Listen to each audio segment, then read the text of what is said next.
आशा करता हूँ आप सब बहुत अच्छे होंगे। मेरा नाम है सिद्धांत अग्निहोत्री। स्टडी ग्लोस पे आपका बहुत बहुत स्वागत है। ये टाइम्स ऑफ इंडिया का एक बहुत ही अच्छा आर्टिकल है। मैंने जब इसे पढ़ा तो मैं इमोशनल हो गया, थोड़ा सा मेरी आंख में आंसू आ गए। और मैं वही आपसे बोल रहा था कि हम बात कर रहे हैं ब्लास्ट की, लेकिन हमको उनकी भी बात करनी चाहिए जिनकी ज़िंदगी अफेक्ट हुई है। अभी कुछ दिन पहले मैंने एक लेक्चर लिया था। एयर इंडिया का जो क्रैश हुआ उसमें एक सर्वाइवर था और उसने बताया कि पोस्ट ट्रॉमेटिक डिसऑर्डर है मुझे, मैं बात नहीं कर पा रहा हूँ, मैं ख़त्म हो चुका हूँ, मैं टूट चुका हूँ। और यही 10 नवंबर को हुआ। ये चांदनी चौक एरिया है, ये रेड फोर्ट एरिया, ये पुराना दिल्ली है। ये वो है जहाँ पे पूरा भारत जाता है। यहाँ पे असली भारतीयता आपको दिखती है, चहल पहल रहती है, आप लोगों से इंटरैक्ट करते हैं। स्कैम भी होते हैं, स्कैम होती हैं, हंसी होती है, खुशियाँ होती हैं, कभी कभी रोना भी होता है। घूमने लायक जगह है, लाल किला है, भारत की धरोहर। 26 जनवरी या 15 अगस्त प्रधानमंत्री मोदी जी यहीं से ही भाषण देते हैं। हर कोई मुगल आर्किटेक्चर को देखने आता है, बहुत अच्छा लगता है। मार्केट्स देख के, अगल बगल और भी घूमने वाली जगह है, पराठे वाली गली और चांदनी चौक अपने खानों के लिए बहुत ज़्यादा फेमस है। हर कोई यहाँ पे काम कर रहा है। ये गली रुकती नहीं है, ये गली चलती रहती है। इस लेक्चर को जितना हो सके शेयर करें, बस मैं आपसे यही रिक्वेस्ट करूंगा। ये आगे बढ़ती रहती है, ये है जज्बा भारत का। लेकिन 10 नवंबर को ये जज्बा टूटा, भारत रुका। तो यहां पे हम 5 कहानियां बताएंगे। सबसे पहले वो औरत जिसने सब कुछ खो दिया। आज आपको चांदनी चौक में पुलिस, सायरन्स, बैरिकेडिंग्स यही देखने को मिलेंगे। लेकिन चिंता मत करिए, ये फिर से उठेगा, हम फिर से आएंगे। जज्बा हमारा, हम टूटते नहीं हैं, हम वापस खड़े होते हैं। मंजरी जो कि एक होमलेस है, कुछ नहीं है इस बेचारी के पास, इसका पति इसको छोड़ के चला गया।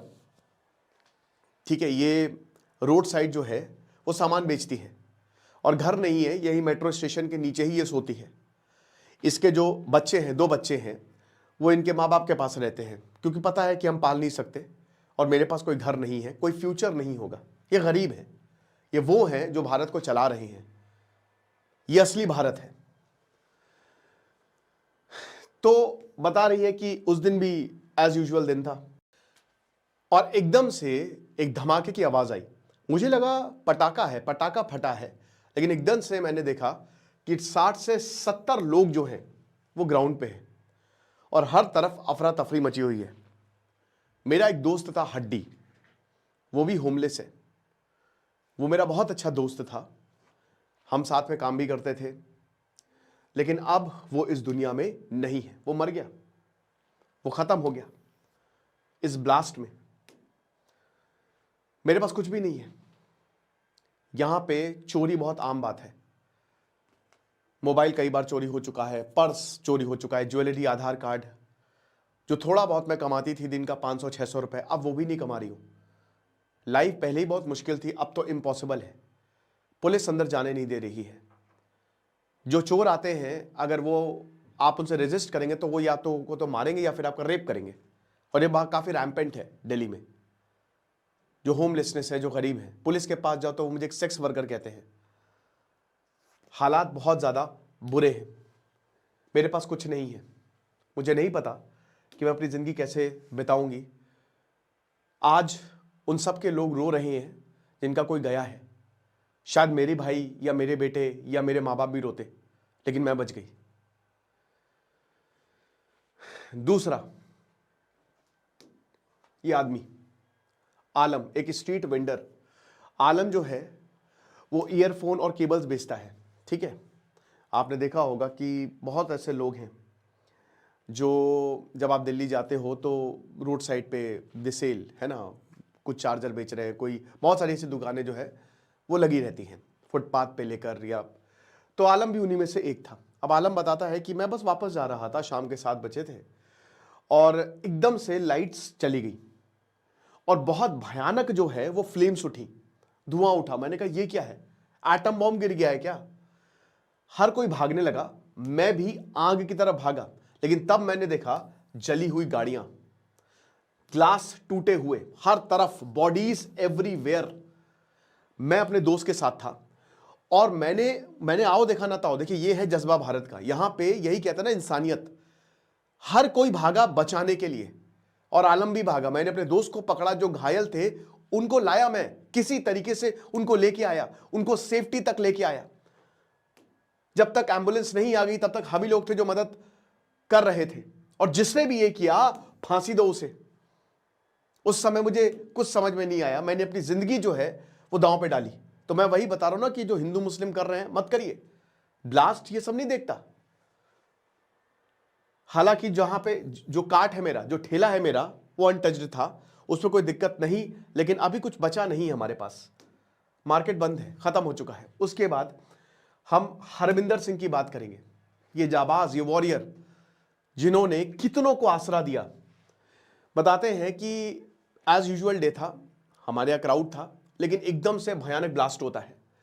छोटी सी दुकान है मेरी, ठीक है, यहाँ पे लोग खाने आते हैं और मेरे खाने को काफ़ी लोग पसंद भी करते हैं। तो मैंने देखा कि औरतें और बच्चे वहाँ पे फंसे हुए हैं। मैं जितनी फैमिलीज को अंदर ला सकता था लाया। वो डरे हुए थे, मैंने उनको खाने को दिया, मैंने पानी दिया। मैंने बोला जितनी देर तक आपको यहाँ पे रहना आप रहिए, कोई प्रॉब्लम नहीं है, हम हैं आपके साथ। और उसके बाद एकदम से व्हाट्सएप पे मैसेज आया कि बहुत बड़ा ब्लास्ट हुआ है, और बाद में पुलिस ने भी इसको कंफर्म किया कि I-20 फट गई। पूरा घर हिल गया, पूरे रेस्टोरेंट हिल गए, अगल बगल रोड्स हिल गई, आदमी हिल गया, औरतें हिल गई। और पूरा जो आसमान था ना, रात थी, वो येलो हो गया ब्लास्ट की वजह से। मुझे समझ ही नहीं आया, बस लोगों को मदद चाहिए थी, मैंने मदद की। मेरा एक और दोस्त था जिसे मैं डेली मिलता था, वो यहां पे खाने आता था, अब वो इस दुनिया में नहीं है। ब्लास्ट ने उसको भी ले लिया, खत्म कर दिया। पारस गुप्ता वो हैं जो आर्टिस्ट है, यहां पे फोटो खींचते हैं पारस गुप्ता। और यहां पे बहुत सारे, आप जब जाओगे तो आपको मिलेंगे फोटोज, भाई फोटो क्लिक करा लो। पेंटिंग करने वाले तो यही करते हैं। पारस गुप्ता बताते हैं, एक पोर्ट्रेट आर्टिस्ट की, मैं एक टूरिस्ट की स्केच बना रहा था, और जस्ट मैंने ड्राइंग जो है वो खत्म की थी, तभी एकदम से धमाका हुआ और मैंने हर जगह बस फ्लेम्स देखी। अब मुझे समझ में नहीं आया, तो मैंने एक आदमी जो कि बेहोश था, मैं तुरंत उसको ऑटो रिक्शा में बैठाया, बट देखा वो मर गया था। मैंने अपने सामने 2 बच्चों को जिंदा जलते हुए देखा। मैंने अपने सामने हर जगह लाश देखी। मैंने देखा कि लोगों के हाथ, किसी का ब्लास्ट में हाथ उड़ गया, वो भाग रहे हैं। मैंने अपने सामने मांस के लोथड़े देखे, और मैं ये सब देख नहीं पाया, मैं रोने लगा। और मुझे लगा कि एक और ब्लास्ट होगा, मेरा बचना नामुमकिन है। अब यहां पे कुछ नहीं है। 1500 रुपए मैं कमाता हूं दिन का गुजर बसर के लिए, लेकिन अब ऐसा लगता है कि क्या करेंगे, क्योंकि सब कुछ बंद है। सब कुछ दोबारा से खुलेगा। अगेन करण यादव, जिसने सब कुछ खो दिया। करण यादव भी एक स्मॉल गैजेट कियोस्क जो है वो चलाता है रेड फोर्ट के पास। बताते हैं कि जैसे ही ये हुआ तो मेटल्स मेरी तरफ भी आए, ठीक है, जो छर्रे थे वो मेरी तरफ भी आए। अब क्योंकि भाई ये हमारा जीवन है, तो सबसे पहले जो है मैंने अपने सामान को पैक किया। मुझे लगा ये सिलेंडर फटा है, लेकिन मुझे सब किसी को नहीं पता था कि इतना भयानक ब्लास्ट है, क्योंकि धरती हिलने लगी। तब हम समझ गए, और जब पैनिक देखा हम समझ गए कि बहुत बड़ी दिक्कत है।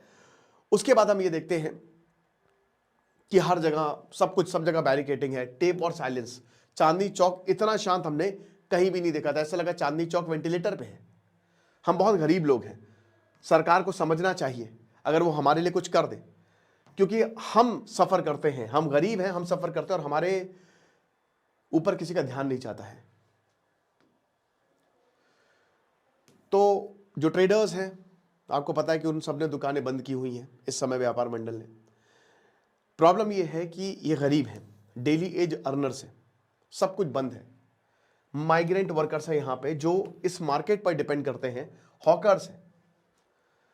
तो अभी कुछ बचा नहीं है, चाहे वो स्ट्रीट वेंडर हो, चाहे आर्टिस्ट हो, चाहे रेस्टोरेंट ओनर हो। जल्द से जल्द मार्केट खुलना चाहिए। पुलिस अपना काम कर रही है, पुलिस को भी हम कुछ नहीं कह सकते, लेकिन सरकार को इन लोगों के बारे में भी सोचना चाहिए। इनकी बहादुरी को सलाम, इनकी इंसानियत को सलाम। आपको क्या लगता है मुझे कमेंट बॉक्स में बताइएगा। Thank you so much.